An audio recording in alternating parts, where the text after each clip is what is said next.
Rigatetwo gukorwo makihimbiria urimi wa mabeka nimo sunflower hamwe na mimera ingi na iria ikoragwo ikiruta maguta ma kuruga na ni itemi ria gutigirira ati ni mahurana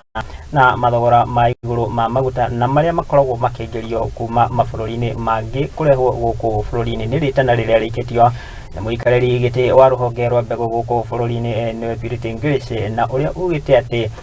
kungikinyiria arimi ni makorwo makihimbiria urimi uyu maya gukorwo makihaturwo na njira nene kana makihaturwo hanene kumana na mathogora ma iguru ma maguta orundumwe na ma muturire.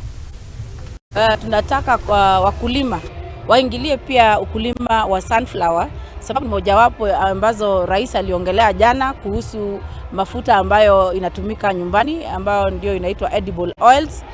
Ukiangalia bei ya mafuta imeenda juu sana na watu wamelalamika sana kuhusu bei ya mafuta, lakini pia sisi kama Wakenya tunaweza kujikimu na kujisaidia katika kuwa na edible oils, sababu hii nchi yetu tunaweza farm many different types of seeds. We are giving seeds for sunflower which is very good for edible oil ambayo inaweza tumika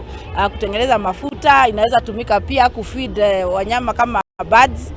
the seeds zake ambapo zikishatolewa, alafu pia kufeed mpaka ng'ombe, steps zake zinaweza kufeed ng'ombe. Kwa hivyo tuko na vitu mingi ambayo inaweza kutusaidia, na wakulima wengi wanafaa wajue kwamba wakati unapanda kuna ile kitu inaitwa crop rotation, na tulikuwa tumefunzwa na tunaendelea kufundisha wakulima kwamba when you plant this a certain crop this season, it is good to change it to another. Na sunflower inafanya vizuri sana katika nchi ya Kenya,